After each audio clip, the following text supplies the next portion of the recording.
What's up mga ka-learners? What a great day it is to learn another type of literacy, which is the S-O-C-I-A-L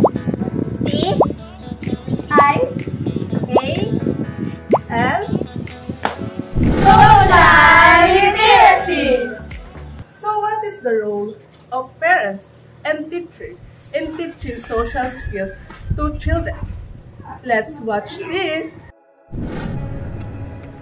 Social literacy concerns itself with the development of social skills, knowledge, and positive human values that enable human beings to act positively and responsibly in a range of complex social settings. Hoy Mare! Kamusta? Ayos naman Mare! Ikaw, kamusta? Oh, ito na ba yung inaanak ko? Grabe, laki-laki na niya. Oh anak, mag-bless ka sa ninang mo. Ay, ninang ganda. Hello.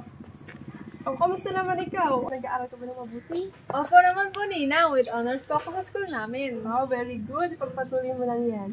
Mare, saan ka nga pala nanggaling? Doon lang sa palengke. Nabili lang ako ng patuloy. Hindi tayo, doon lang. Kamusta na kayo, Mare? Okay naman. Nag-ayos ka na. Anak, nakikita mo ba yun? Huling ganyan? Si nanay, kung may gusto kang kausapin, wait till the end. They are talking and wait here because it's so rude and impolite to talk to and interrupt when grown-ups are talking. Is that clear? Yes, nanay. Okay, let's go. Nay, may tatanong po pala ako sa inyo. Oo po. Anak, ha? Oh, Mare, pasok ka. Magandang araw, Mare. Hello. Upo ka muna, Mare. Kung nga, Mare, may sadya kasi ako sa'yo. Gusto sana kitang i-invite sa birthday ng anak mo sa isang araw. Ay, oo naman. Makakasa ka. Pupunta kami ng anak ko.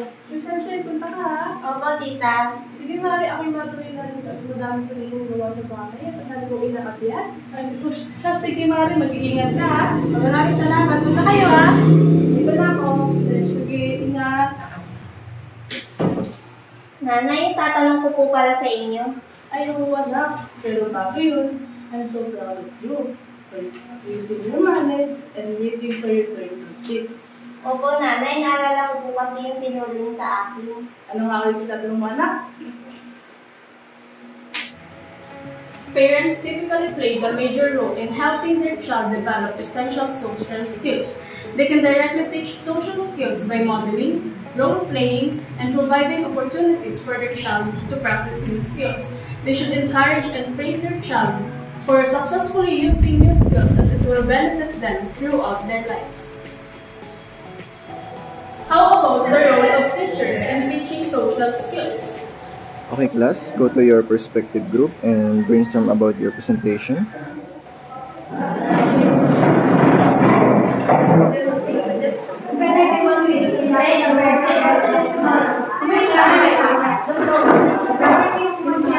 Class, may I have your attention for a moment?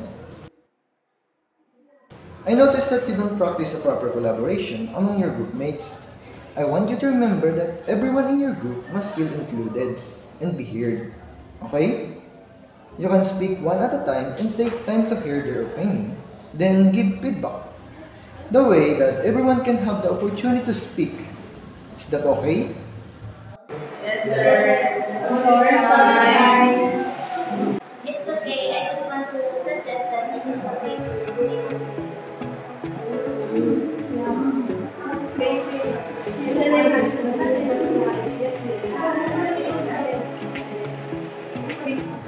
School is a place where children spend the majority of their time with peers. While teachers do not have to teach a class of social skills, they can take advantage of every opportunity to help children improve their social skills.